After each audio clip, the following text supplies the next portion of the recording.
प्रस्तुति RSVI के शोध से तैयार एक मनोरंजक संग्रह। इसे आपके लिए तैयार किया है श्रद्धा श्रीवास्तव एवं सताक्षी गुप्ता ने। प्रथम संग्रह 18 अक्टूबर 2018। मैंने तुम्हें मुआफ किया, लेखिका रुख चौधरी। इस पुस्तक का ध्वन्यांकन विशेष रूप से दृष्टिबाधित पाठकों के लिए rehabilitation society of the visually impaired के सौजन्य से RSVI स्टूडियोज में किया गया है। RSVI डेजी स्टूडियोज का संचालन rehabilitation society of the visually impaired A303 Gopala apartments, Ram तीर्थ मार्ग, नरही, लखनऊ द्वारा किया जाता है। RSVI Daisy forum of India का एक सक्रिय सदस्य है। RSVI का ईमेल आईडी है info@rsvi.org यानी info@rsvi.org और हमारा दूरभाष नंबर है 0522 4070 अर्थात 4070 138। नोटिस। यह पुस्तक RSVI लखनऊ द्वारा मुद्रित सामग्री को पढ़ने में अक्षम व्यक्तियों के लिए डेजी डिजिटल ध्वन्यांकित पुस्तक प्रारूप में तैयार की गई है। ये पुस्तक भारतीय कॉपीराइट अधिनियम 1957 के 2012 में हुए संशोधन के अंतर्गत धारा 52(1) ZB के प्राविधानों के तहत विशेष रूप से मुद्रित सामग्री पढ़ने में अक्षम व्यक्तियों को वितरित करने हेतु निर्मित की गई है। केवल मुद्रित सामग्री पढ़ने में अक्षम व्यक्ति ही इस डेजी डिजिटल ध्वन्यांकित पुस्तक का प्रयोग करने के लिए अधिकृत हैं। इस पुस्तक की भविष्य में कोई भी प्रतिकृति मुद्रित सामग्री पढ़ने में सक्षम व्यक्तियों को वितरण करने अथवा व्यावसायिक प्रयोग हेतु पूर्णतः निषिद्ध है तथा ऐसा करना कानूनी कार्यवाही के अंतर्गत आएगा।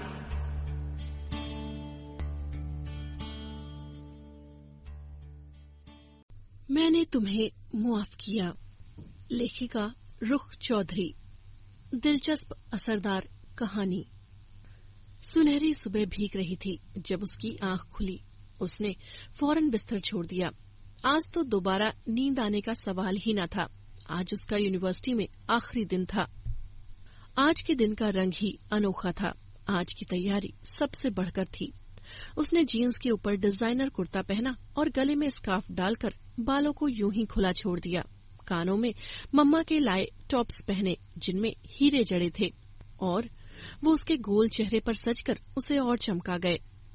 उसने मोबाइल साइड टेबल से हटाया और हैंडबैग थामती बाहर भाग गई। उसे आज किसी सूरत लेट नहीं होना था। कैसी शानदार जिंदगी थी उसकी, ये यूनिवर्सिटी की शानदार जिंदगी और उससे जुड़ी बेपनाह यादें। वो सनिया मुबश्शिर BSc की स्टूडेंट। उनका 5 लोगों का ग्रुप था। सनिया मुबश्शिर एक मजबूत जिस्म की मालिक और बेहतरीन स्टूडेंट, घर भर की लाडली और जिद्दी। सद मीर खूबसूरत, ज़हीन और किसी हद तक बिगड़ा अमीरजादा। उसमें और सनिया में सिर्फ एक चीज मिलती जुलती थी, दोनों की जिद। वरना वो कम बोलती थी जबकि सद बहुत बोलने वाला। वो दलील के बगैर बहस करती जबकि सद बहस में सबको पीछे छोड़ देता था। उसके बाद हबीब आरिफ था, थोड़ा सेहतमंद और बेहद जानदार, ह्यूमर सेंस रखने वाला। मीर की सबसे ज्यादा अटैचमेंट हबीब से थी। उसके बाद दानियाल नवाज था, उनके ग्रुप का सबसे खामोश मेंबर और उतना ही जीनियस। और सबसे आखिरी नंबर पर विश्मा करीम थी, सबसे स्टाइलिश और क्यूट सी विश्मा, जिसके पीछे आधी यूनिवर्सिटी झक मारने को तैयार रहती थी और वो खुद हबीब आरिफ के पीछे झक मार रही थी। मीर उसका मजाक उड़ाने का कोई मौका बर्बाद होने नहीं देता था।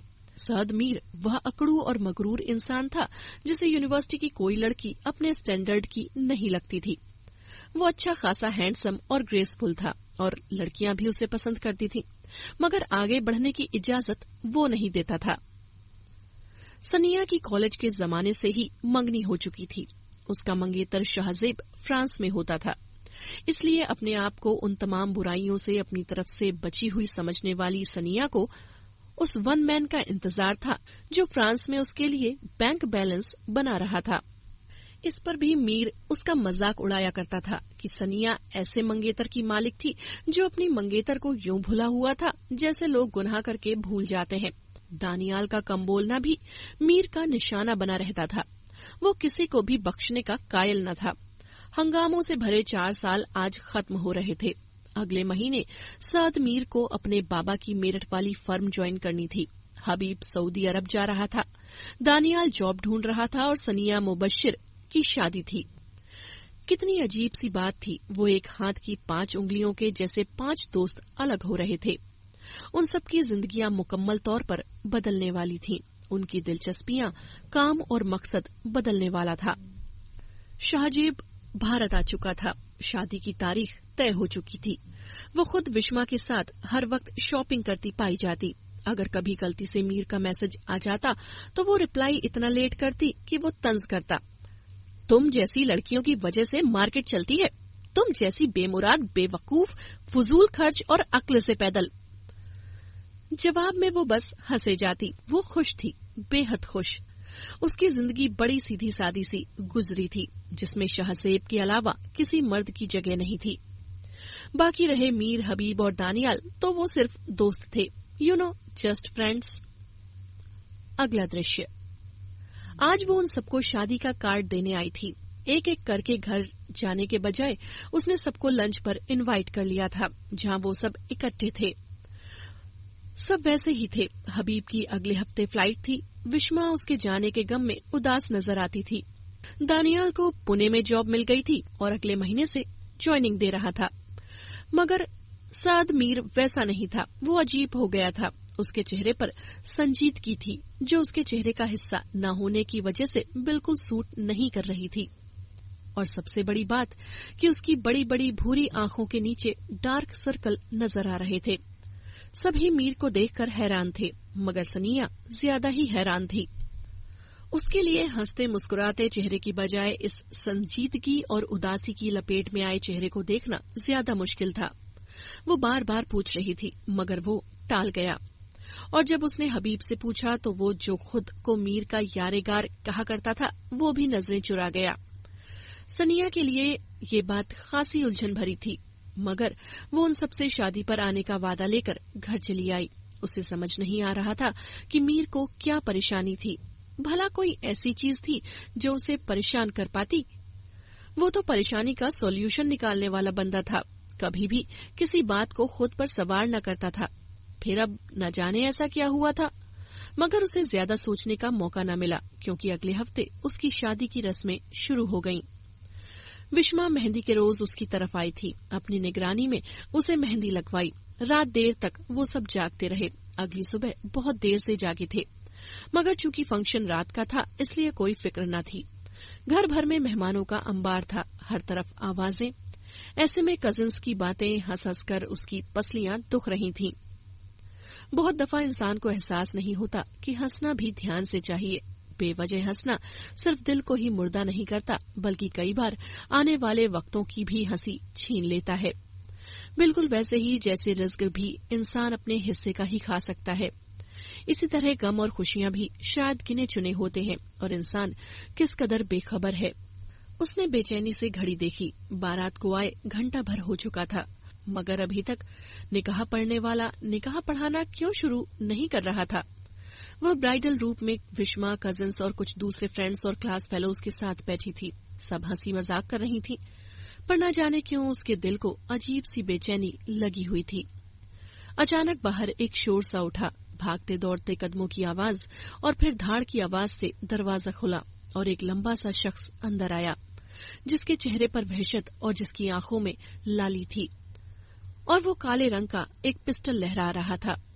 जो जहां है वो वहीं बैठा रहेगा, खबरदार कोई अपनी जगह से हिला तो।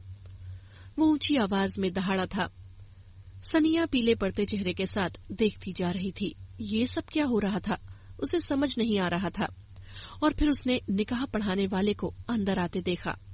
अजीब सी अफरा तफरी थी और फिर एक फायर किया गया। आवाजें, चीखें और फिर एकदम से खामोशी छा गई। उस फायर ने जैसे चाबी से चलते खिलौने को जाम कर दिया था। अगले ही लम्हे उसने हबीब को अंदर आते देखा। वो भी एक पिस्टल थामे हुए था। उसने आते ही निकाह पढ़ाने वाले को धक्का देकर आगे किया। इंतजार किस चीज का है, निकाह शुरू करवाइए। उसके लहजे में सख्ती थी।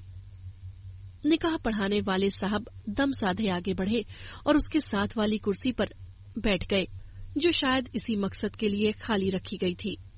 कांपते हाथों के साथ वो अपने पेजेस उलट पुलट रहे थे। फिर वो कुछ पढ़ने लगे और उससे कहा, सनिया बिनते मुबशिर अली, क्या आपको सअद मीर वल्द मोहम्मद हसन मीर 5 लाख रुपए मेहर के साथ अपने निकाह में कबूल है? कबूल है? वो फिर से पूछ रहे थे और सनिया का जहन जैसे फ्रीज हो चुका था। उसका जहन ये अल्फाज सुन रहा था मगर समझ नहीं रहा था। वो पथराई हुई नजरों से सामने खड़े सअद मीर को देखती जा रही थी, मगर वहां कोई और था जो उसकी जंग लड़ सकता था। तड़प कर सामने आने वाली ये हस्ती विस्मा करीम थी। अगला दृश्य। शट अप, पागल हो गए हो तुम दोनों, क्या कर रहे हो ये? चिल्लाकर वो पूछ रही थी। मीर ने अपनी जगह से हरकत नहीं की, मगर हबीब तेजी से आगे बढ़ा। उसने गन वाला हाथ सीधा किया और सर्द लहजे में वार्निंग दी थी, इस मामले से दूर रहो विस्मा। तुम ये जुल्म नहीं कर सकते, ये धोखा नहीं दे सकते, ये जुर्म है। वो लाल रंगत के साथ ऊंची आवाज में चिल्लाई थी।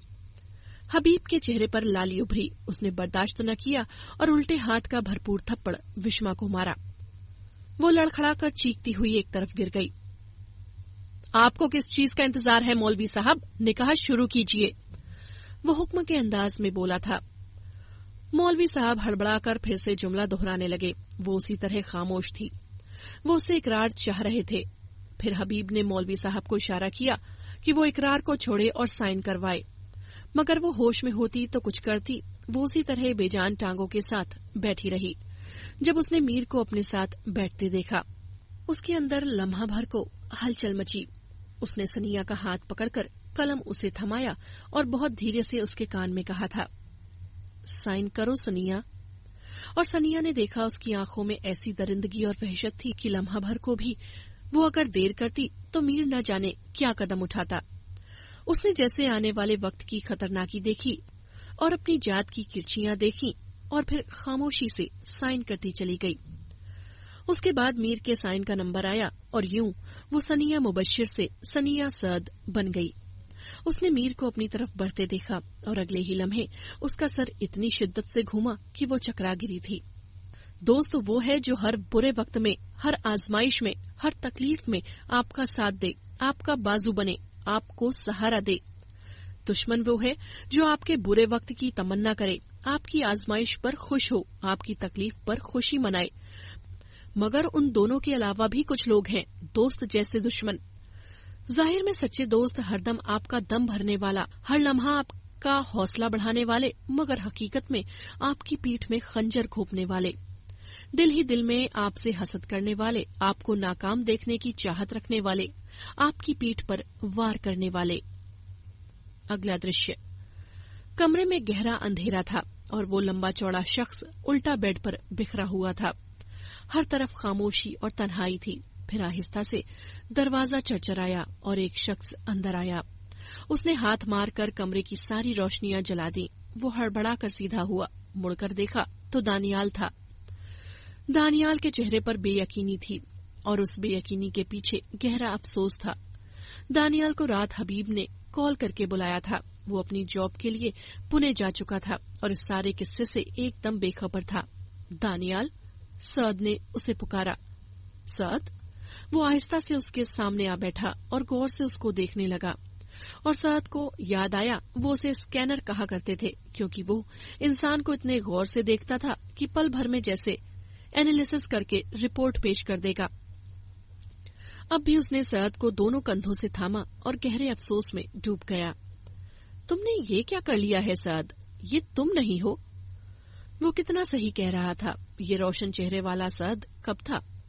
ये तो कोई टूटा बिखरा इंसान था जिसके चेहरे पर वहशत थी, आंखें लाली में डूबी थीं और वो रोशन आंखों के पीछे गहरा दुख था और उनके नीचे गहरे हल्के थे। उसका दायां बाजू कोहनी तक पट्टियों में जकड़ा हुआ था और उसके होंठ सूखे थे। मैंने कब ये चाहा था दानियाल? मुझे तो खुद समझ नहीं आया कि ये मुझे क्या हो गया था। कब मैंने ये चाहा था? कब उसकी बर्बादी की ख्वाहिश की थी?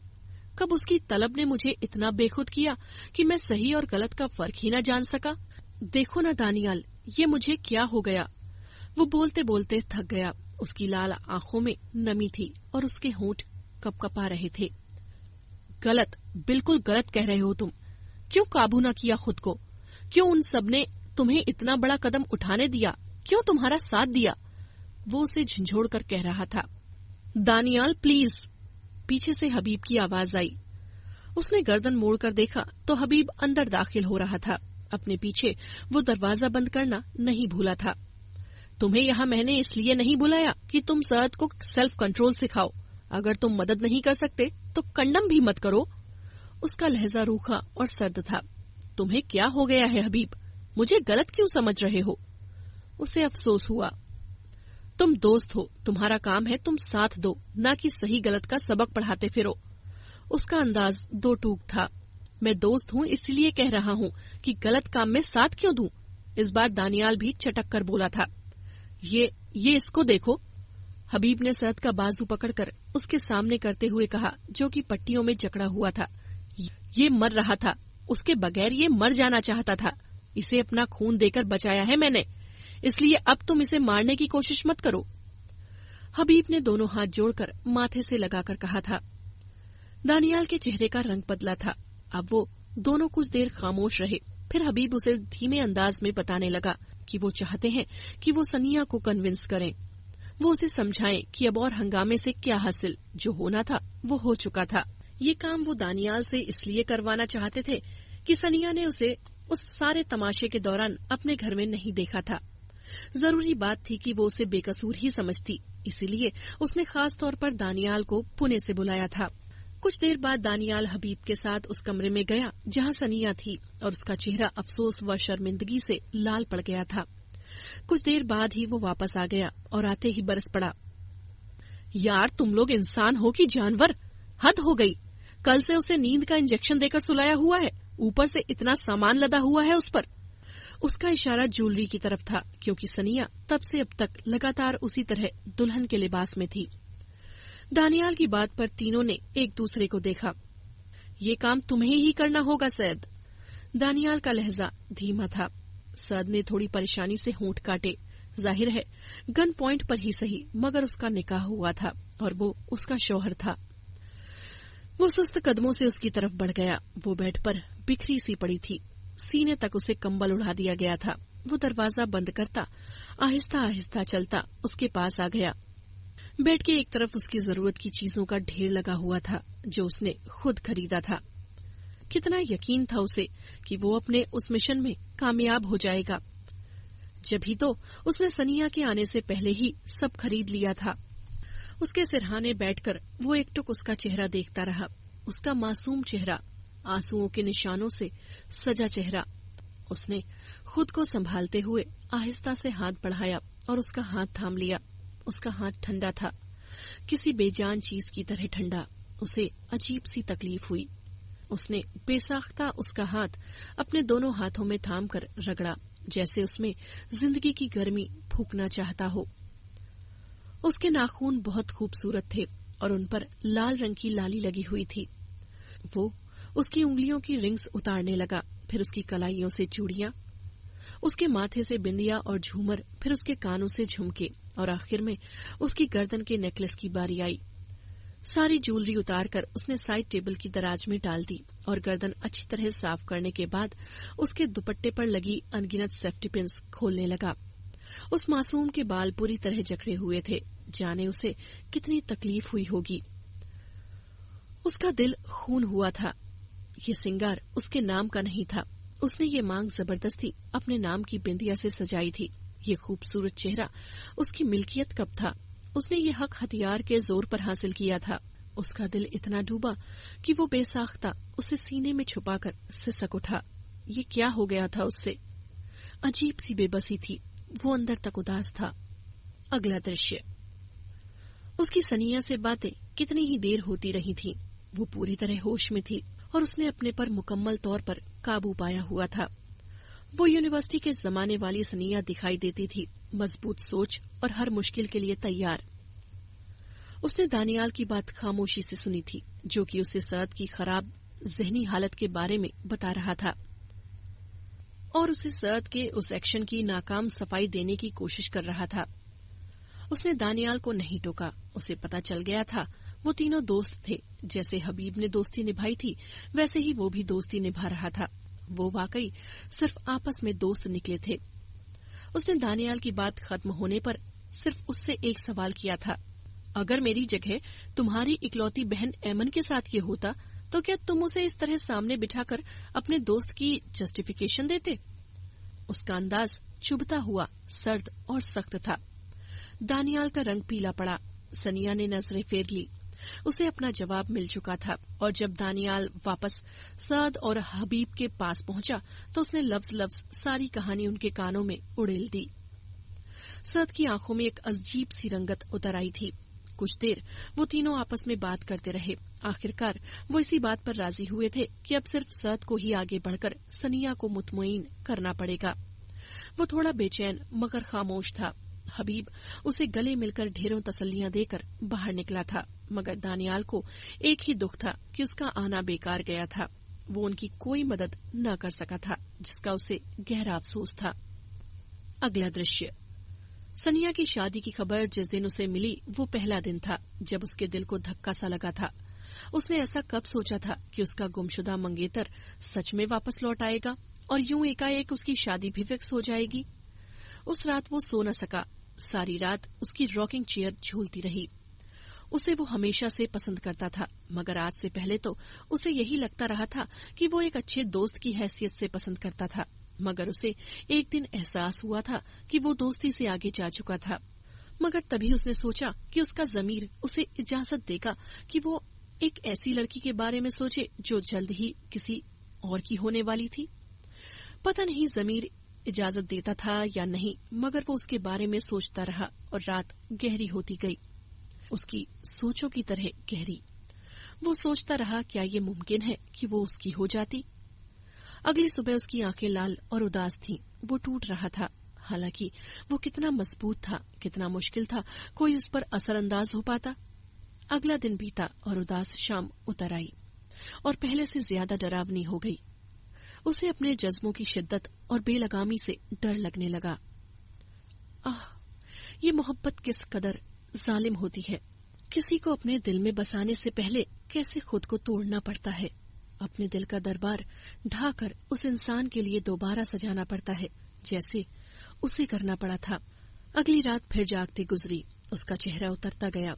वो उसके रंगों में नहा गया। वो हार गया। वो एक मर्द था और जब एक मर्द हारता है तो नस्लें हार जाती हैं। उसे नहीं हारना चाहिए था, मगर वो हार गया। और जब यह एहसास उसके अंदर जागा कि वो उसके बगैर नहीं रह सकता, तो ये डरावना सवाल सामने आकर खड़ा हो गया था कि अब वो क्या कर सकता था। सिर्फ कुछ दिन बाद सनिया की शादी थी और अगले दिन उसने सबको कार्ड देने के लिए बुलाया था। वो उस रात भी जागता रहा। उससे मिलने की आस खूबसूरत सही, मगर वो डरा हुआ था। वो उससे अपनी दीवानगी कैसे छुपा पाएगा? अगली सुबह जब हबीब उसे लेने आया तो वो हैरान रह गया था। वो उसकी हालत की वजह जानने की जिद कर रहा था। सअद उसे टालता रहा, मगर वो भी उसका दोस्त था। जान छोड़ने वालों में से कब था। रात को उसके साथ ही वापस आया था और सीधा उसके कमरे में घुस गया और बात तकरीबन हाथापाई तक जा पहुंची थी। सअद किसी सूरत राज उगलने को तैयार न था, जबकि हबीब हर सूरत उगलवाने पर तुला हुआ था। खुशकिस्मती से सअद के पेरेंट्स घर पर न थे, जब ही वो इस तमाशे को जान न सके। अगली रात हबीब को उसका फोन रात 12 बजे आया था। हबीब, जो अभी लैपटॉप बंद करके उठा था, उसकी कॉल देखकर फौरन पिक कर ली। सअद, उसने फोन उठाते ही कहा। दूसरी तरफ उसकी आवाज बड़ी धीमी और तकलीफ देने वाली थी। हबीब, तुम जानना चाहते थे ना कि मुझे क्या हो गया है? तुम्हें बहुत फिक्र थी ना मेरी? मैं तुम्हें बताऊं मुझे क्या हुआ है? उसकी आवाज घुटी हुई थी। वो बोलता चला गया, मुझे सनिया से इश्क हो गया है और मैं उसके बगैर मर रहा हूं। इस पल पल की तकलीफ से छुटकारा पाने जा रहा हूं मैं। अब उसकी आवाज में आंसुओं की नमी थी और हबीब तो यूं था जैसे काटो तो बदन में लहू ना हो। मैं अब इस दुनिया में उसके बगैर नहीं रह सकता। हबीब, मेरी आखिरी सांसें बाकी हैं। मैं शायद अब इस दुनिया में ना रहूं। वो आंसुओं से रो रहा था। हबीब के पैरों के नीचे से जैसे जमीन निकल गई थी। उसके दिल को जैसे किसी ने खंजर से 2 टुकड़े कर दिया था। वो पूरी रफ्तार से भागता हुआ अपनी गाड़ी तक आया और उस रात उसने अपनी जिंदगी की डरावनी ड्राइविंग की थी। उसके घर से सअद के घर की दूरी 15 मिनट की थी, जो उस रात उसने 4 मिनट में तय की थी।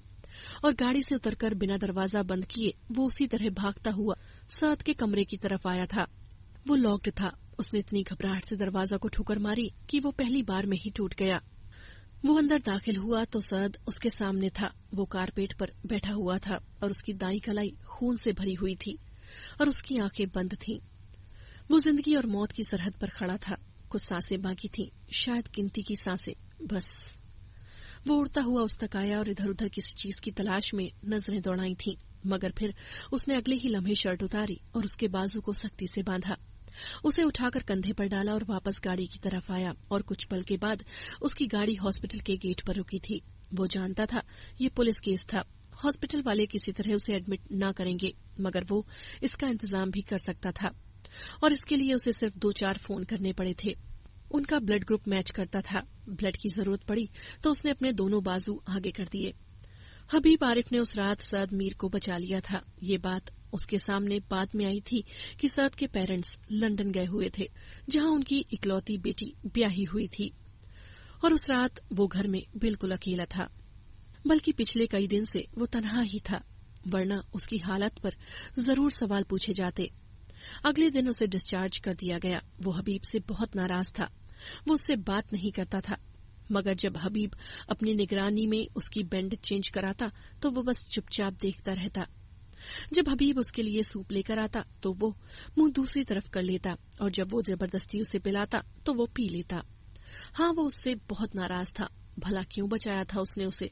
वो बेचैनी से सोचता रहता। 2 दिन तक हबीब उसका साया बना रहा था। वो उसे एक पल के लिए तन्हा छोड़ने को तैयार न था। और तीसरे दिन जबकि सनिया की मेहंदी का फंक्शन था, हबीब की लीडरशिप में वो 7 लोगों का ग्रुप था, जिसमें 5 लोग यूनिवर्सिटी के वो नामी बदमाश थे, जिनकी बात गोली और गाली से शुरू होती थी और जिनके पास असलहे मीठी गोलियों की तरह होते थे। और उनमें से 2 के साथ हबीब की अच्छी खासी अलग सलग थी, और वो दोनों बाकी तीनों को लेकर आए थे। और वो अपने दोस्त हबीब के दोस्त सअद के लिए कुछ भी करने को तैयार थे। इधर वो अपने हाथों पर मेहंदी लगा रही थी और दूसरी तरफ वो उसके घर की लोकेशन डिस्कस कर रहे थे। तय ये पाया गया था कि 2 लोग फ्रंट संभालेंगे, 3 लोग अंदर वाला पोर्शन, और हबीब और सअद निकाह पढ़ाने वाले को देखेंगे। ज्यादा उम्मीद यही थी कि सिक्योरिटी का इंतजाम न होने के बराबर था, और वो वैसे भी शादी में शामिल होने के लिए पूरी तरह तैयार होकर जा रहे थे। सब कुछ ठीक उसकी मर्जी के मुताबिक हुआ था। कहीं कोई रुकावट न बनी थी, और यूं वो निकाह करके हिफाजत से उसे अपने नए घर में ले आया था। मगर अब अगला स्टेप था जो सबसे ज्यादा मुश्किल था। अगला दृश्य। ख्वाब किरची हुए सभी अपने, कैसे आंखों में बस गए पत्थर। वो अंदर दाखिल हुआ तो बहुत कुछ सोच कर आया था। ये जगह सेफ थी। वो जानता था उसके इस ठिकाने का हबीब और दानियाल के अलावा किसी को नहीं पता था।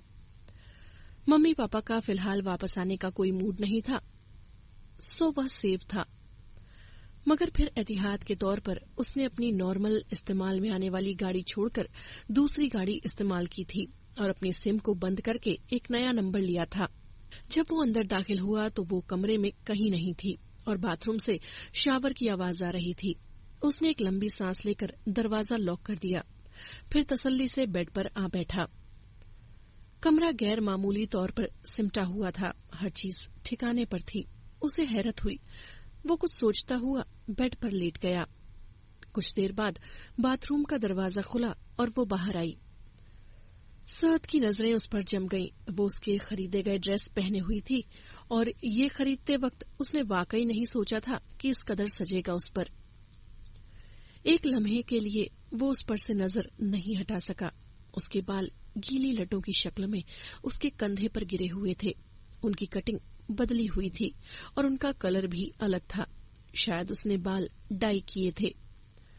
वो भी उसे देख चुकी थी, मगर नजरअंदाज करके आईने के सामने जा खड़ी हुई। 2 मिनट में बाल संवारे और वापस मुड़ी। फिर उसे देखे बगैर बोली, मैं किचन में जा रही हूँ, और दरवाजे का लॉक खोलती बाहर निकल गई। वो हैरान सा बैठा रह गया। ये रिएक्शन, उसका तो ख्याल था कि हंगामा मचा देगी, रोएगी, चीखेगी, उससे लड़ेगी, उससे रिक्वेस्ट करेगी कि वो उसके माँ बाप से कांटेक्ट करवा दे, उसको वापस छोड़ाए। वो तो ये सब सोचे बैठा था, और उसका ख्याल ठीक ही तो था। इस किस्म के केसेस में ऐसा ही तो होता है। मगर उसने ऐसा कुछ नहीं किया था। वो कितनी पुरसुकून दिखाई देती थी। क्यों? वो झुंझलाकर उठा और उसके पीछे बढ़ा था। वो किचन में गया तो वो बड़े सुकून से किचन टेबल के पास चेयर पर बैठी जूस का गिलास सामने रखे हुई थी। वो वहीं खड़ा रह गया। वो जूस के छोटे छोटे घूंट ले रही थी। फिर एकदम उसे पता नहीं क्या हुआ, उसने एकदम गिलास उठाया और पूरी ताकत से सामने दीवार पर दे मारा। गिलास टूट गया और जूस दीवार पर नक्शा बनाता नीचे बह गया, और वो टेबल पर सर रखकर फूट फूट कर रोने लगी। ऊंची आवाज में सिसकते, बिलकते, रोते और कुरलाते उसके होठों पर एक ही नाम था, अम्मी, अम्मी। साद का दिल एक लम्हे को रुक गया। वो आगे बढ़ा, फिर रुका और फिर वापस पलट गया। अच्छा ही था वो रो लेती, उसका दिल हल्का हो जाता, वरना उसे देखकर वो और ज्यादा डिस्टर्ब हो जाती। इसीलिए उसने वापस आना मुनासिब समझा। वो लाउंज के सोफे पर बैठ गया। उसके जख्मी बाजू में एकदम सख्त दर्द होने लगा था। उसे एहसास था उसने सनिया की जिंदगी के साथ बहुत बेरहम मजाक किया था, और उसे ये भी बहुत अच्छी तरह पता था कि उसने एक मासूम लड़की से उसके ख्वाब छीन लिए थे। उसकी आंखें वीरान कर दी थीं, उसका दिल बंजर, उसकी जिंदगी बर्बाद। आह, ये क्या हो गया उससे? उसकी आंखें जल रही थीं। कितना बेरहम होता है इंसान, अपना दिल आबाद करने के लिए दूसरों के दिल उजाड़ देता है, अपना वजूद बचाने के लिए दूसरों को मार देता है। उसे अंदाजा था कि इतनी आसानी से वो दोनों नॉर्मल नहीं हो सकेंगे। वो वहीं बैठा सोचता रहा। वो इतना जालिम नहीं था। उसने कभी किसी के साथ जुल्म नहीं किया था। उसने तो कभी चिड़िया का बच्चा तक नहीं मारा था, कभी किसी का दिल न दुखाया था, कभी झूठ न बोला था, कभी किसी का हक न मारा था, कभी चोरी न की थी। वो तमाम बुराइयों से कोसों दूर था। उसके माँ बाप की तरबियत बहुत बेहतरीन थी। जब सब कुछ इतना बेहतरीन था तो कमी कहाँ रह गई थी? ऐसा क्यों होता है कि कमी रह जाती है? कहीं न कहीं कमी क्यों रह जाती है इंसान में? जाहिर में इस कदर मुकम्मल तरबियत के बावजूद इंसान इस तरह का कदम क्यों उठा लेता है कि नस्लों की तरबियत को रुस्वा कर देता है। वो उसी तरह बैठा रहा। जाने कितनी देर गुजरी कि उसे लाउंज में सनिया की मौजूदगी का एहसास हुआ। वह सोफे की बैग पर खड़ी उसे एक टुक देखे जा रही थी, और जिंदगी में पहली बार वो हिचकिचाया, झिझका और नजर चुरा गया। उसका नजर चुराना कयामत हो गया। उसने सनिया की बेताब सिसकियां सुनी और फिर वह भागती हुई उसके कमरे की तरफ चली गई। धाड़ के साथ दरवाजा बंद हुआ और कमरा उसकी चीखों और आंसुओं में डूब गया। उसके दिल को कुछ हुआ था। वह तेजी से उठा और उसके पीछे कमरे के दरवाजे तक आया था। उसने धीरे से दरवाजा खोलना चाहा, मगर वो लॉक्ड था। वो दरवाजा बजाने लगा। सनिया, सनिया, दरवाजा खोलो। सोनी, प्लीज। उसका लहजा भीगा हुआ था। वो लगातार दरवाजा पीटता रहा था। दूसरी तरफ सिर्फ उसकी सिसकियों की आवाज थी। सोनी, प्लीज। उसकी आवाज में बेबसी छलक रही थी। फिर वह थके हुए अंदाज में जमीन पर गिर सा गया। अब वह दोनों दरवाजे से सिर टिकाए रो रहे थे। फर्क सिर्फ इतना था कि वो अंदर थी और वो दरवाजे के उस पार। अगला दृश्य। क्या तुम्हें मेरा चेहरा याद है? क्या तुम्हारे पास मेरा चेहरा मौजूद है? मुझे अपना चेहरा भूल गया है, या शायद मैं अपना चेहरा खो बैठा हूँ। मेरा चेहरा ऐसा नहीं था। मेरा चेहरा मुकम्मल था, खूबसूरत था, मगर अब वहाँ कुछ नहीं, सिर्फ वीरान, बेख्वाब और बंजर आंखें, जली हुई पेशानी, रुसवाई से भरे होंठ और आंसुओं से बोझल पलकें। ये मेरा चेहरा है, मगर ये मेरा चेहरा नहीं है। वो सारी रात वहीं बैठा रहा था। अगली सुबह सनिया ने दरवाजा खोला तो उसे देखकर चौंक गई। दोनों का हाल एक जैसा ही था। रात भर की जागी और सूजी आंखें, आंसुओं के निशानात से भरा चेहरा और लाल होंठ और नाक। और सनिया उसे देखकर एक बार फिर हैरान रह गई। ये क्या कर लिया था उसने खुद को? ये वो साद मीर कब था जिसके साथ उसने यूनिवर्सिटी के 4 साल गुजारे थे? अनगिनत कहे लगाए थे, बेशुमार महफिलें सजाई थीं, टूर्स किए थे, खाने खाए थे। ये तो पता नहीं कौन सा साद था जिसे वो आज पहली बार मिल रही थी। उसे वक्ती तौर पर ये भूल गया उसका कितना बड़ा नुकसान कर चुका था। उसके दिल पर हमदर्दी छा गई। वो उसके साथ जमीन पर बैठ गई। उसने आहिस्ता से मीर के चेहरे को छुआ। उसकी आंखों पर सनिया की उंगलियां जरा सी क्या लगी, वो आंखें झीलों की तरह बहने लगी। उसने सहद के गाल पर हाथ रखा और सिसक उठी। ये तुम्हें क्या हो गया है सहद? ये तुमने खुद को क्या कर लिया है? सहद को इस मसीहाई की उम्मीद कब थी? उसने बेचैनी से सनिया का हाथ दोनों हाथों में थाम लिया और अपने होठों से लगाकर खुशी से आंखों से लगा लिया। सोनी, मुझे माफ कर दो। सोनी, मैं मर जाता तुम्हारे बगैर। मेरी हालत देखो सोनी, मुझ पर तरस खाओ प्लीज। वो उसको इल्तिजाइया यानी रिक्वेस्ट भरी नजरों से देख रहा था और उसकी आंखों में नमी थी। सनिया जोर जोर से रोने लगी। सहद ने एक लम्हे को कुछ सोचा और फिर बेसाख्ता दोनों बाजू उस पर लपेट दिए। अब वो दोनों रो रहे थे। अगला दृश्य। उसकी आंखें खुली तो कमरे में अंधेरा छाया हुआ था। कमरे में हल्की सी ठंडक थी। उसने करवट ली तो चौंक गया। वो उसके साथ ही मौजूद थी। गहरी नींद में गुम, हाथ गाल के नीचे धरे, उसकी तरफ करवट लिए, दोनों टांगे इकट्ठी करके पेट से लगाए किसी मासूम बच्चे की तरह रो रही थी। शायद उसे भी सर्दी लग रही थी। उसने पैरों में पड़ी चादर उठाई और उसे उड़ा दी और थोड़ी सी अपने ऊपर भी डाल ली और सीधा लेट गया। उसकी आंखों में सख्त जलन हो रही थी और वह सूजी हुई थी। उसे याद आया कि वह उससे लिपटकर रोती बार बार एक ही सवाल कर रही थी। सहद, बताओ ना, मेरा क्या कसूर था? मुझे किस चीज की सजा दी तुमने? और चूंकि सहद के पास उन सवालों के जवाब न थे, इसलिए वो खामोशी से उसके बाल सहलाता जा रहा था। और जब निढाल हो गई तो उसने उसे बाजुओं में उठाया और कमरे के अंदर ले आया। बेड पर उसे लिटाकर वो भी उधर ही लेट गया। वो आहिस्ता आहिस्ता गहरी नींद में जा रही थी। वो उसके बालों में उंगलियां चलाता जा रहा था। कुछ देर बाद वह सो गई और वो भी उसके हाथ अपने हाथ में लेकर सो गया। वो इस कदर थका हुआ था कि उसे फौरन ही नींद आ गई। उसे एकदम वाइब्रेशन का एहसास हुआ। ये उसका मोबाइल था जिस पर हबीब के मैसेजेस आ रहे थे। किधर हो तुम? हबीब का सवाल था। वो फोन साइलेंट पर लगाकर जवाब लिखने लगा। सो रहा था। इस वक्त खैरियत? हबीब को परेशानी हुई। हाँ, रात सो नहीं सका। क्यों? तबीयत तो ठीक है ना? हाँ, बस जागता रहा। सनिया कैसी है? ठीक है। किधर है वो? वो भी सो रही है। कोई बात हुई उससे? हाँ। क्या? कुछ खास नहीं, बस रोती रही। फिर? मैंने संभाल लिया। फिर? सुला दिया। फिर? क्या फिर? अब कि उसे गुस्सा आया। तुमने क्या कहा? कुछ कहने वाला काम किया है मैंने। उसका अंदाज तकलीफ से भरा हुआ था। फिर भी? रोता रहा हूं बस। उसने कबूल किया। शिट! हबीब को उसका रोना पसंद न आया। उसके सामने रोए? जाहिर है शर्म नहीं आई। उसने ताप दिलाया। नहीं, बल्कि शर्मिंदगी हुई थी। कुछ बोली वो आगे से? नहीं, सवाल करती रही। कैसे सवाल? अंदाजा कर लो खुद ही, यही कि मैंने ये जुल्म क्यों किया। ओह, फिर? पता नहीं यार, मगर एक बात कहूं क्या? मुझसे उसका ये हाल देखा नहीं जा रहा। सब्र करो यार, अब इतनी बड़ी जंग जीती है, इसके आफ्टर इफेक्ट तो होंगे ही ना। हबीब ने हौसला दिया। पछतावा शुरू हो गया है मेरा। उसके लहजे में दर्द था। उदास मत हो। तो क्या करूं?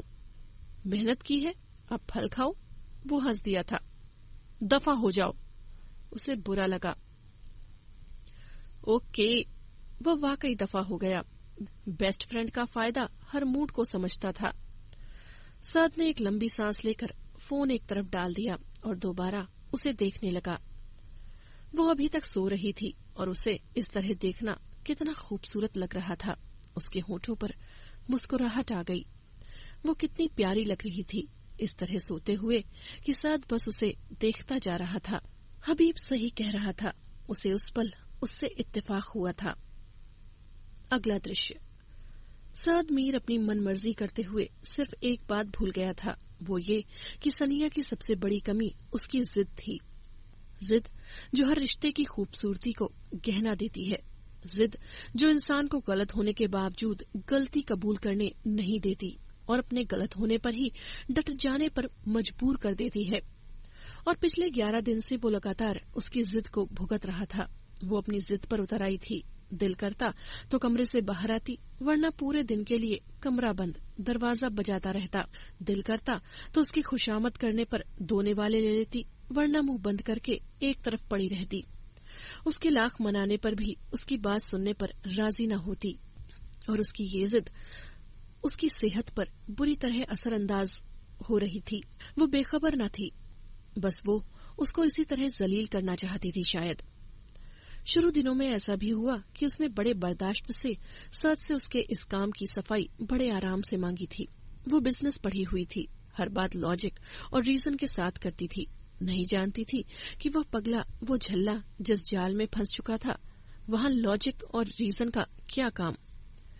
जिस आग में वो जल रहा था वो तो घर के घर खाक कर देती है। कहाँ इस चीज का ध्यान कि उसने एक लड़की की शादी खत्म करवा दी थी। था ना वो पागल। मगर इस जिद का अंजाम ये हुआ कि एक एक करके उसने घर के तमाम कमरों के लॉक खराब कर दिए। अब कम से कम वो कमरे में बंद नहीं हो सकती थी, मगर उसके इस अमल के बाद वो उसे खाने के मामले में पहले से भी ज्यादा तंग करने लगी। यहाँ तक कि दूसरे हफ्ते उसका जब्त टूट गया। वो सद मीर भी अपनी जिद पर उतर आया और ये बहुत बड़ा नुकसान था। एक जिद्दी दूसरे जिद्दी के सामने आ जाए तो दोनों टकराकर टुकड़े टुकड़े हो जाते हैं। नुकसान दोनों का ही होना था। उसने अपनी जिद से सद मीर की जिद को जगा दिया था और अब भुगतना उसे ही था। अगला दृश्य। सुबह वह जागा तो सनिया कहीं नहीं थी। उसका सर घूम गया। उसकी तलाश में बाहर आया तो वह लाउंज के सोफे पर बेतरतीब सी पड़ी थी। वो लंबी सांस भरता उसके पास आ बैठा। नाश्ता किया? उसने नरमी से सवाल किया। जवाब नहीं आया। सनिया? सोनी? उसने प्यार से पुकारा। कोई जवाब न था। अब की बार उसने नरमी से बाजू पर हाथ रखा। वो करंट खाकर दूर हुई। साथ ने बहुत मजा लिया। उसने एक बार फिर हाथ आगे किया तो सनिया ने उसे खा जाने वाली नजरों से घूरा। वो असर लिए बगैर उठकर उसके सामने आया। हल्का सा झुककर उसके दोनों हाथ अपने हाथों में जकड़े और कुछ और ज्यादा झुककर उसकी जबरदस्ती को साफ नजरअंदाज करते हुए उसके माथे को चूमा और उसको छोड़कर सीधा हो गया। वो तड़प कर पीछे हटी थी। वो मुस्कुराता हुआ शावर लेने चला गया। अब उसके हाथ एक नया पत्ता लग गया था, तुरुप का पत्ता। वो उससे भागती थी, उससे बचती थी। ये उसने पहले कभी नोटिस ही ना किया था। अब तो वो उसे बड़े आराम से अपनी हर बात मनवा सकता था। अब इन दोनों को इधर ही छोड़कर हम दोबारा वापस सनिया के घर चलते हैं, वहां का जायजा लेते हैं उधर क्या गुजरी। अगला दृश्य। वो थप्पड़ खाकर विश्मा करीम के आगे एक बार दुनिया घूम गई थी। उसे एहसास हुआ था कि जिसे वो अपने मन मंदिर का देवता मानकर मान सम्मान देती आ रही थी, वो तो इतना गिरा हुआ निकला था कि अपने एक गलत काम को करने के लिए हर सूरत उसे रास्ते से हटाने पर तैयार था। वो तो सनिया को निकाह करके ले गया, मगर विश्मा करीम के फ्यूचर के आगे एक सवालिया निशान लगा गया। हबीब ने उसका पूरा साथ दिया था, क्यों? उसने रोते चिल्लाते हुए सनिया के मम्मा पापा को सारी डिटेल बताई थी कि वो सब यूनिवर्सिटी बॉयज थे, और यहाँ तक कि उसने सद के घर का एड्रेस भी बता दिया था। उसके घर का नंबर, उसका नंबर भी सब बता दिया था। हबीब को भी कहाँ छोड़ा था, उसके बारे में भी सब राज खोल दिए। ये एक सरासर किडनैप और जबरदस्ती का केस था। शादी का घर मातम का घर बन गया था। उसकी मम्मा माजीदा मुबश्शिर को लगातार गशी के दौरे पड़ रहे थे। ऊपर से आस पड़ोस का डर, रिश्तेदारों की बातें और तंजिया बातें। उनके घर कभी वो लोग न आए थे, इसलिए बाई फेस वो किसी को न पहचान सके, मगर उनके नाम वो जानते थे।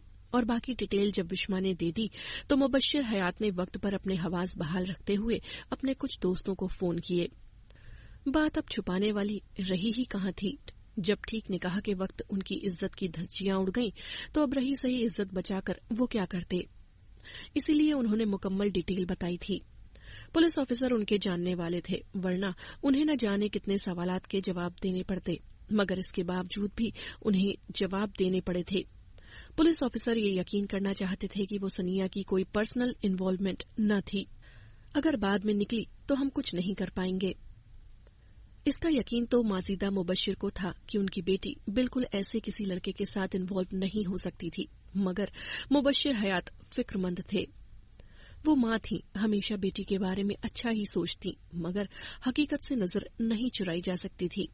अपने शक को दूर करने के लिए उन्होंने विश्मा को बुलाया था और उससे सवाल किया था कि कहीं सनिया की उस लड़के के साथ, मगर विश्मा ने सख्ती से उनके शक को रद्द कर दिया था और उसने कसम खाकर उन्हें बताया था कि ये सब किया धरा सद और हबीब का है और सनिया मासूम 1% भी इन्वॉल्व न थी। विश्मा के इतने यकीन से कहने पर उनका दिल मजबूत हुआ था। खुदा का शुक्र था, कम से कम उनकी बेटी तो बेकसूर थी। सद के घर पुलिस रेड बेकार गई थी, क्योंकि वहां सिवाय चौकीदार और नौकरों के कोई न था। दूसरी तरफ हबीब मुल्क से निकल चुका था और उसके घर वाले इस मामले से बिल्कुल बेखबर थे। उनके लिए ये बहुत बड़ा धचका था। शायद उन्हें यकीन भी न आता जो मुबश्शिर हयात के पास वो वीडियो मौजूद न होती। वीडियो? शादी के फंक्शन में आने वाला हर शख्स मोबाइल जरूर साथ लाता है। अब कैमरा लेकर आने का रिवाज तो खत्म होता जा रहा है और फिल्मी सीन जैसे गन पॉइंट पर होने वाले इस निकाह को वहां ब्राइडल रूप में एक लड़की ने बड़ी खामोशी से मूवी में कैद कर लिया था। और उस वीडियो में विश्मा को थप्पड़ पड़ने से लेकर निकाह तक और बाद में जब सद ने उसे बाजुओं में उठाया और हबीब गन लेकर चौकन्ने अंदाज में उसके पीछे था, सारे सीन बड़े अच्छे अंदाज में कैच किए गए थे। और जब वही वीडियो मुबश्शिर हयात ने हबीब आरिफ के पेरेंट्स को दिखाई तो उसके अब्बा का चेहरा ऐसे था जैसे उन्हें अभी अटैक हो जाएगा। यह हथियार थामे दहाड़ता हुआ लड़का उनका बेटा तो नहीं था। वो तो इतना ठंडा मिजाज था कि घर में कभी उसकी ऊंची आवाज भी न सुनी थी किसी ने। और वो दूसरा लड़का जिसकी आंखें बुरी तरह लाल थीं और जिसके बाजू पर बैंडेज थी, इस लड़के को तो वो अच्छी तरह जानती थी। ये तो बड़ा अच्छा लड़का था, उनके हबीब का दोस्त था, अक्सर वो घर भी आया करता था। उन्हें तो कभी लगा ही नहीं था कि उनके बेटे की दोस्ती ऐसे लोगों के साथ थी जो कि दूसरों की इज्जतों पर हाथ डालते फिरते थे। बदकिस्मती से बाकी लड़कों को कोई पहचान न पाया था और जब हबीब से कांटेक्ट करने की कोशिश की गई तो वो हर जगह से गायब था। मोबाइल नंबर बंद, व्हाट्सएप बंद, फेसबुक डीएक्टिवेट और सारी सोशल साइट्स ब्लॉक। उसके पापा ने तो अपने सर के बाल नोच लिए। ये क्या किया था उनके सपूत ने? क्या इस दिन के लिए मांगते हैं लोग बेटे को? उन्होंने बेसाख्ता मुबश्शिर हयात के आगे हाथ जोड़ दिए थे। भला इसके सिवा वो क्या कर सकते थे? वो इस कदर शर्मिंदा थे कि उनका बस चलता तो वो अपनी जान देकर भी सनिया को वापस ले आते, मगर मजबूरी ये थी कि जालिमों ने सारे सुराग ही बंद कर दिए थे। सद की गाड़ी, उसका मोबाइल, सब कुछ उसके घर से बरामद हो गया था। आखिरकार उसके पेरेंट्स से कांटेक्ट किया गया जो कि लंदन में थे। उन पर भी एक कयामत टूटी थी। हबीब के पेरेंट्स तो शायद किसी तरह बरी हो जाते कि उनका बेटा सिर्फ जुर्म में शामिल था, मगर सद, वह तो खुद मुजरिम था। और क्या किया था उसने? कुछ बंदूक वाले लड़कों को लेकर शादी के फंक्शन में घुसकर जबरदस्ती एक लड़की से निकाह किया था और फिर उसके आगे के ब्रेड कॉम्बिन्स गायब थे। वो ग्रुप कहाँ गायब हुआ कोई नहीं जानता था, मगर सद के पेरेंट्स पहली फ्लाइट से वापस आ गए थे। मुबश्शिर हयात न चाहते हुए भी उनसे मिलने पर मजबूर थे। हसन मीर का चेहरा पीला था। उनके बेटे ने वो काम किया था कि वो सारी जिंदगी सर उठाने के काबिल न रहे थे। वो मुबश्शिर हयात से निगाहें मिलाकर बात न कर पा रहे थे। करते भी कैसे? बेटे ने जो कारनामा किया था वो उस लायक था कि वो उसे अपने हाथ से गोली मार देते। उन्होंने मुबश्शिर हयात के आगे हाथ जोड़ दिए थे और कसम खाकर कहा था कि वो हर सूरत उसे ढूंढेंगे और उसके बाद वो जो चाहे उसके साथ करे, वो उफ तक न करेंगे। मगर ये सब तो उस सूरत में मुमकिन होता जब वो उसे ढूंढ पाते। मगर उन्हें हर सूरत सद को ढूंढना था, उसे मुबश्शिर हयात की अदालत में पेश करना था और सबसे बढ़कर उनकी बेटी को वापस लाना था। मगर इस सारे चक्कर में वो एक शख्स को भूल गए थे और वो था दानियाल नवाज। अगला दृश्य, उसने व्हाट्सएप खोला तो दानियाल का मैसेज था कि वो उसे व्हाट्सएप पर कॉल करना चाह रहा था। उसने कॉल का बटन दबाया और फोन कान से लगा लिया। तीसरी बेल पर ही फोन उठा लिया गया। दानियल बेहद परेशान था और उसे बता रहा था कि उसके पेरेंट्स वापस आ चुके हैं और सनिया के पेरेंट्स उसके और हबीब तक के घर पहुंच चुके हैं। इसी डर की वजह से उसने मोबाइल से कॉल नहीं की थी कि कहीं उसका नंबर टेप न किया जा रहा हो। सद ज्यों-ज्यों उसकी बातें सुन रहा था, उसके माथे पर बल बढ़ते जा रहे थे। मामला उसकी उम्मीद से ज्यादा खराब था और उसकी उम्मीद से जल्दी बिगड़ गया था। उसने ये नहीं सोचा था कि वो इतनी जल्दी इतना आगे निकल जाएंगे। अगर हसन मीर ने मुबश्शिर हयात से कोई वादा कर लिया था तो उसका बचना अच्छा खासा मुश्किल था। वो उसे हर सूरत ढूंढ निकालेंगे, तो अब क्या करे वो, ये उसे खुद सोचना था। दूसरी तरफ दानियाल उसे कह रहा था कि अगर उसके पापा को मेरठ वाले घर की लोकेशन पता है तो वह सबसे पहले जगह बदले, फौरन ये घर छोड़ दे। उसने हामी भरकर फोन बंद कर दिया। जगह के बारे में उसे परेशानी न थी क्योंकि इस घर के बारे में हसन मीर नहीं जानते थे, मगर ये कोई परमानेंट सॉल्यूशन न था। उसे ऐसा हल चाहिए था जो वाकई इस मसले का हल होता। उस दोपहर से लेकर शाम तक वो सोचता रहा, कभी लेट जाता, कभी उठकर फिरने लगता। हैरान तौर पर उस दिन उसने सनिया को जरा भी तंग न किया, जो कि बेड के एक कोने में गठरी सी बनी लेटी थी। आज भी उसने कुछ न खाया था, मगर आज सद ने उसे खाने का नहीं कहा। रात ने चारों तरफ अपने पर फैलाए तो वह सारी सुस्ती को परे फेंकता उठा और शावर लेने चला गया था। जब वो शावर लेकर आया तो सोनिया अभी भी वैसे ही पड़ी थी। वो आहिस्ता से उसके पास आ बैठा। वो जरा सी चौंकी और फिर पैर समेट लिए। सनिया, उसने नरमी से कहा। उसने आंखों पर हाथ रखा हुआ था, उसी तरह बोली थी। उठो, मेरी बात सुनो। वो आंख से बाजू हटाती उठ बैठी। उसके बाल उसके गालों पर फैल गए थे। उसकी आंखें बुझी हुई और उदास थीं और उसकी सेहत पहले से खासी गिर गई थी। वो कमजोर नजर आती थी। सद के अंदर कुछ टूटा था। उसने कभी ऐसा नहीं चाहा था। वो तो उसे खुश रखना चाहता था, खुश देखना चाहता था, मगर वो नाकाम हो गया था। उसने खुद को संभालते हुए बात शुरू की।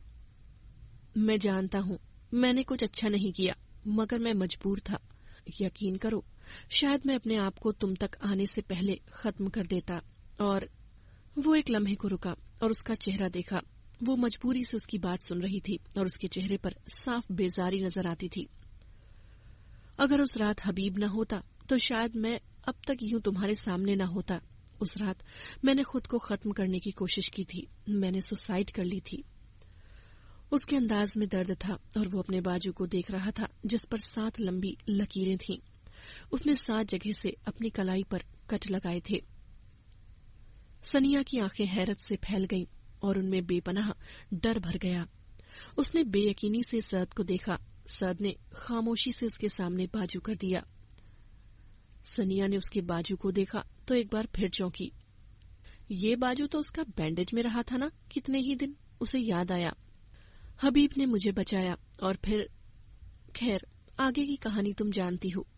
मैं तुम्हें अपनी मोहब्बत का यकीन दिलाने की कोशिश नहीं करता, क्योंकि मैं जानता हूँ मैंने जितना बड़ा नुकसान किया है, इसके बाद मेरी किसी भी बात पर तुम्हें यकीन नहीं आएगा। इसलिए आज मैं तुम्हारे पास एक एग्रीमेंट लेकर आया हूँ। कैसा एग्रीमेंट? वो चौंकी। हम दोनों ने बिजनेस पढ़ा है। हम जानते हैं बहुत अच्छे से कि जिंदगी गिव एंड टेक के उसूल पर चलती है। मैं चाहता हूँ तुम मेरे साथ एक मंथ गुजारो, बिल्कुल उसी नॉर्मल तरीके से जिस तरह सारे हस्बैंड वाइफ रहते हैं। मैं भी तुमसे बात कर सकूं और तुम मेरी बात सुनो, बेजारी से नहीं, शौक से।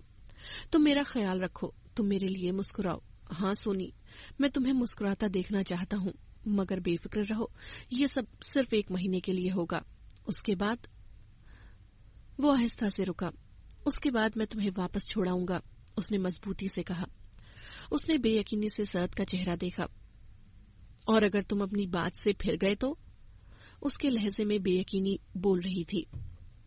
मैं कसम खाने को तैयार हूं, वो तेजी से बोला। नहीं, कसम नहीं, मगर तुम वादा करो कि। वो बात मुकम्मल भी न कर पाई थी कि सद ने उसका हाथ थाम लिया अपने दोनों हाथों में बहुत मजबूती से। मैं वादा करता हूँ सनिया, मैं तुम्हें वापस छोड़ाऊंगा। तुम जो भी फैसला करोगी मुझे कबूल होगा। मैं सिर्फ तुम्हारे साथ कुछ पल खुशी से गुजारना चाहता हूँ, कुछ ऐसे लम्हे जो हमेशा मुझे सुकून दे सकें। कुछ यादें इकट्ठी करना चाहता हूँ सोनी, मुस्कुराती हुई मोहब्बतों से भरी यादें जो हमेशा मुझे खुश कर दे। मैं तुम्हारे साथ 1 महीने में अपनी सारी जिंदगी जीना चाहता हूँ सनिया। उसकी आवाज जज्बात की शिद्दत से रुंध गई। सनिया ने उम्मीद की इस किरण को खोने न दिया।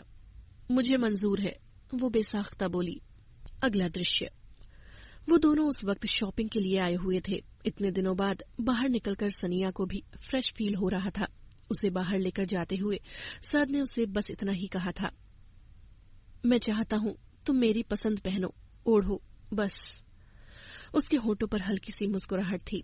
सनिया ने बस धीमे से सर हिला दिया था, मगर शॉपिंग सेंटर में आकर सद ने सब कुछ उस पर छोड़ दिया, मगर वो उसे चॉइस में हेल्प करता रहा। सनिया थोड़ी उलझी हुई महसूस होती थी उसे, मगर वो खामोशी से नजरअंदाज करता रहा, क्योंकि इसके सिवा उसके पास और कोई चारा न था। वो उसकी झिझक का मतलब समझ रहा था। शॉपिंग करके जब वो लौटे तो रात गहरी हो चुकी थी। वो उसे फ्रेश होने का कहकर खुद कॉफी बनाने चला गया। सनिया सरहलाती बात लेने चली गई। जब वो कॉफी बनाकर लाया तो वह ड्रेसिंग के आगे बैठी थी। उसने साइड टेबल पर कॉफी का मग रखते हुए उसे देखा तो दिल खिल उठा। वो सफेद फ्रॉक पहने थी जो कि उसके घुटनों को छू रही थी।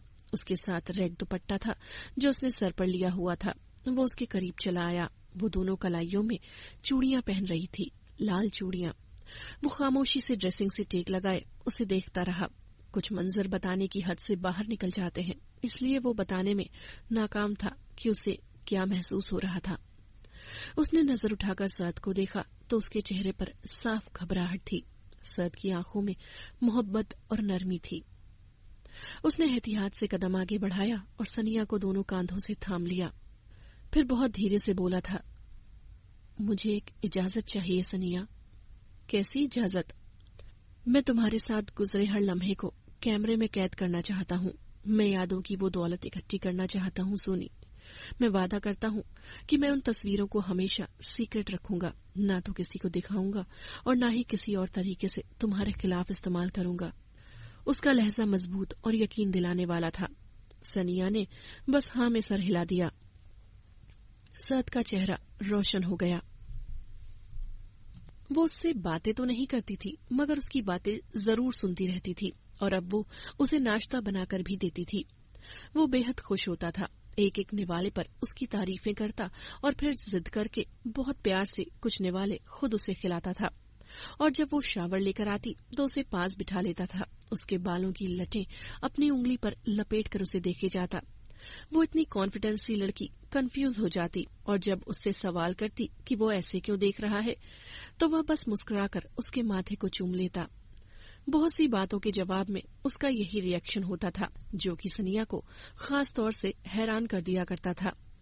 एक दिन वो उसके लिए ढेरों गुलाब लेकर आया था और फिर बहुत खूबसूरती से उसके बालों में सजाए थे और फिर उसे उस पर बेतहाशा प्यार आया था। वो उसकी बेताबियां सहती गुलाबों से सजी गुलाब रंग ही होती जाती थी।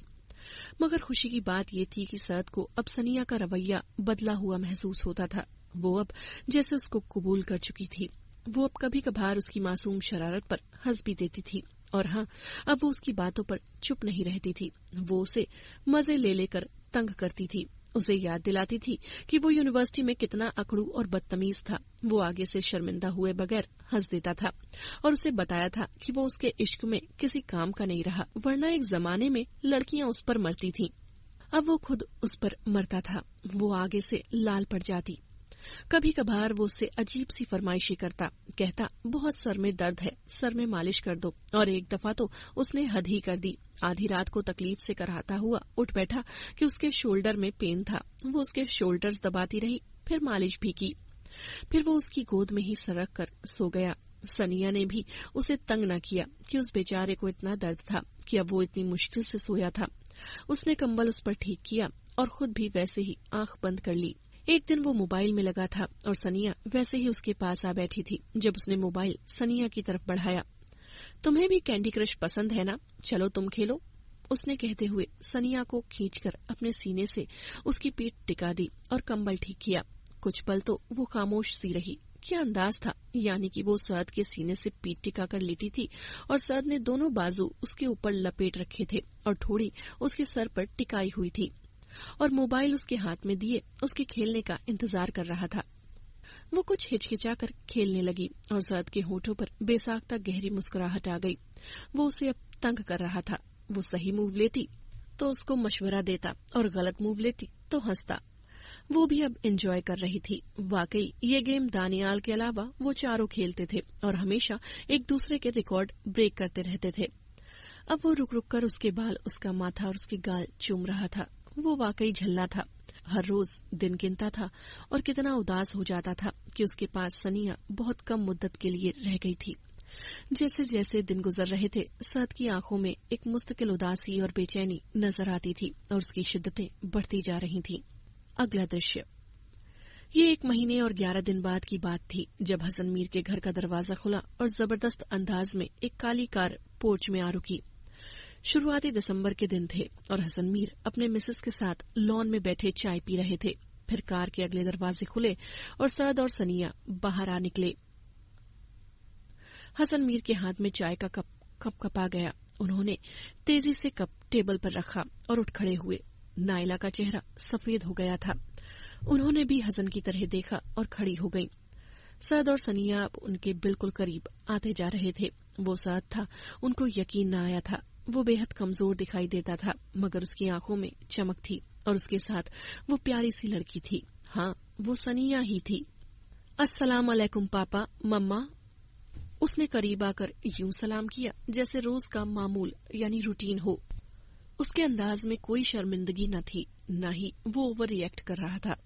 वो बहुत पुरसुकून दिखाई देता था। उसका लहजा बहुत नर्म था और उसके इस इत्मीनान ने हसन मीर को तैश दिला दिया था। वो दांत पीसते आगे बढ़े और उसे कंधे से थाम लिया। तुम सअद, तुम्हें एहसास है कि तुम क्या करके आए हो और तुम यूं रिएक्ट कर रहे हो जैसे कुछ हुआ ही नहीं? तुम बेगैरत इंसान। उन्होंने बेकाबू होते हुए उल्टे हाथ का थप्पड़ उसके चेहरे पर मारा था। नाइला दहल सी गई। वो आगे से कुछ न बोला, बस उसी तरह खड़ा रहा। कितना जुल्म किया है तुमने, तुम्हें अंदाजा है? एक खानदान की इज्जत से खेला है तुमने। एक शरीफ और इज्जतदार खानदान को मुंह दिखाने के काबिल नहीं छोड़ा तुमने। बेशर्म इंसान, क्यों वापस आए हो? चुल्लू भर पानी में डूबकर मर जाते। कम से कम मैं तो लोगों को जवाब देने से बच जाता। मैं तुम्हारी शक्ल देखना नहीं चाहता। इतना ही अंधा किया हुआ था इश्क ने तुम्हें तो मुझे बताते। इज्जत से उनकी बेटी का हाथ मांग लेता। हजारों लोगों की मौजूदगी में उनका तमाशा तो न बनता, उनकी इज्जत का जनाजा न निकलता। तुम्हें जरा ख्याल न आया साद? एक बार तो सोचते क्या करने जा रहे हो। गजबनाक होकर दहाड़ रहे थे। वो खामोशी से नजरें झुकाए खड़ा रहा। नाइला, मुबश्शिर साहब को फोन करें। वो फूले सांस के साथ पीछे हटे और नाइला को मुखातिब किया। वो फौरन से अंदर की तरफ बढ़ी। तुम दफा हो जाओ यहाँ से, फिलहाल मैं तुम्हारी सूरत नहीं देखना चाहता, उन्होंने सख्ती से कहा। सअद के खामोश बदन में हरकत हुई और वो अंदर की तरफ बढ़ गया। उसने मुड़कर नहीं देखा था। अगर मुड़कर देख लेता तो पत्थर का हो जाता। अगला दृश्य। इसके बाद की कहानी में सिर्फ मुआफी तलाफी थी जो कि हसन मीर लगातार मुबश्शिर हयात से मांगते थे। मुबश्शिर हयात और माजिदा वहां आकर सनिया को ले गए थे और फिलहाल मामला बिल्कुल ठंडा पड़ गया था।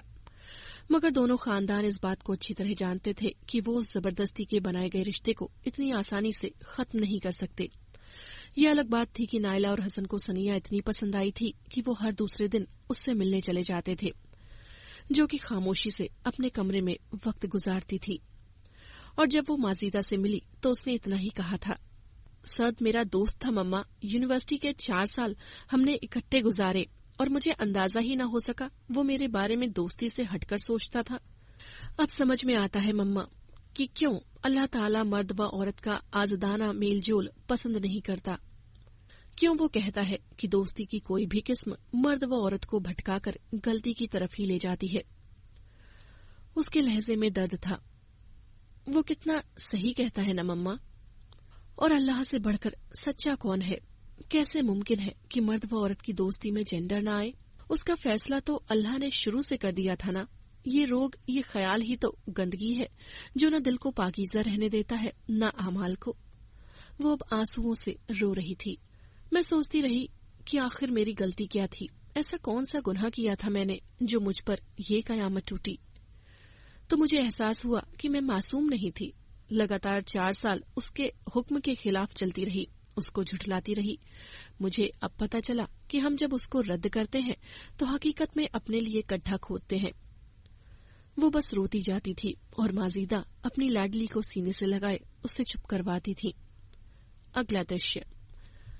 आज बहुत दिनों बाद वो घर से बाहर निकली थी, वरना उसका दिल कब करता था कहीं जाने को। बेमकसद सड़कों पर गाड़ी दौड़ाते वो सिर्फ और सिर्फ उस जिंदगी के बारे में सोच रही थी जो अब उसे गुजारनी थी, लोगों के सवालात से बचते हुए, पछताते हुए, और शायद कहीं न कहीं उस गुजरे एक महीने को भी याद करना उसका नसीब बन चुका था।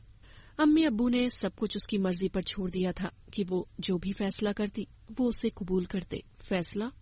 तो क्या फैसला करे वो उलझी सी वापस आई थी और उस रात उसने रो रो कर अल्लाह से दुआ मांगी थी कि वो उसे किसी फैसले पर पहुंचा दे।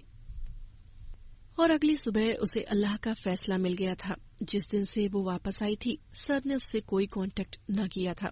उसने अपना वादा पूरा किया था। 1 महीने के बाद उसे वापस छोड़ गया था और फैसला उस पर छोड़ दिया था। उस रात उसने सद को मैसेज किया, कैसे हो? छोटा सा सवाल। ठीक। तुम कैसी हो सोनी? फौरन जवाब आया था, मैं भी ठीक हूँ। उसने लिखा, ये तो बहुत अच्छी बात है, अल्लाह तुम्हें हमेशा मुस्कुराता रखे। उसका जोशीला अंदाज था। सनिया की मुस्कुराहट उदास थी। क्या कर रहे हो? उसने बात बढ़ाने की गरज से पूछा। ये कर रहा हूँ, उसने कहा। साथ ही स्क्रीन पर सनिया का रोशन चेहरा उभरा। सनिया का दिल कांप उठा। वो उसकी तस्वीर देख रहा था। वो वाकई पागल था। एक बात कहूं, उसने सोचा। कहो ना, वो बेचैनी से बोला। क्या तुम मेरी एक फरमाइश पूरी करोगे? चैलेंज भरा अंदाज। जरूर, तुम कहो। मिलने आ सकते हो? दूसरी तरफ शायद उसे अच्छू लग गया था। फिर उसका फौरन जवाब चमका। इस वक्त? शायद वो हैरान था। हाँ, उसने इत्मीनान से कहा। ओके। फौरन से अगला जवाब आया और ठीक 9 मिनट बाद उसके बेडरूम के दरवाजे पर हल्की सी दस्तक हुई।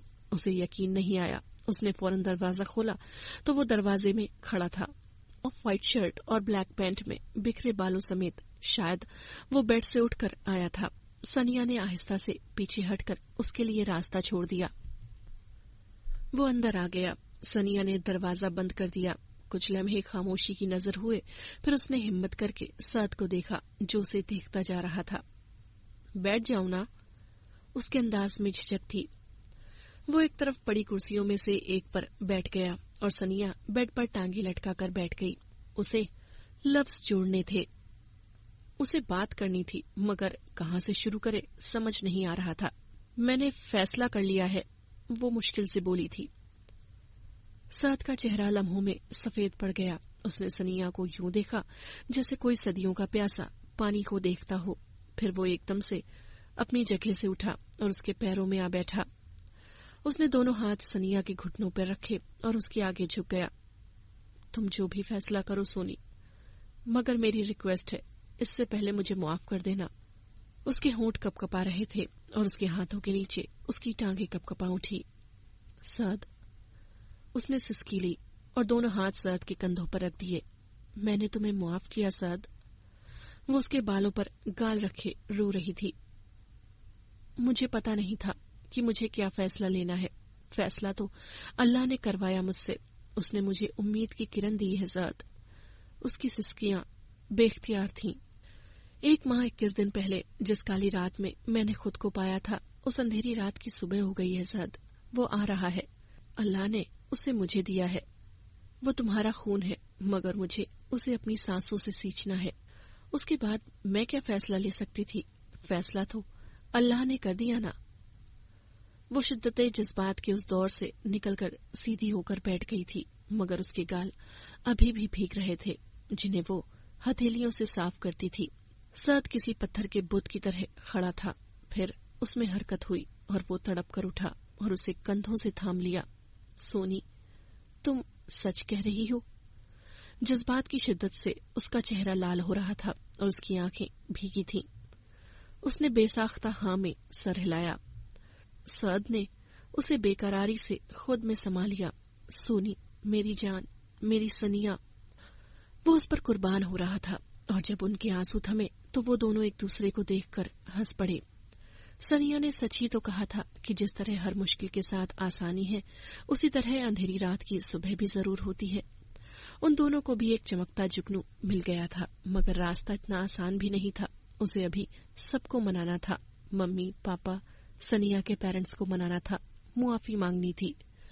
हबीब के पेरेंट्स को मनाना था, दानियाल का शुक्रिया अदा करना था और सबसे बढ़कर उस भगोड़े हबीब को वापस बुलाना था जो बेचारा उसकी दोस्ती में मारा गया था और 2 महीने से बाहर मुल्क में था। सबसे अलग थलग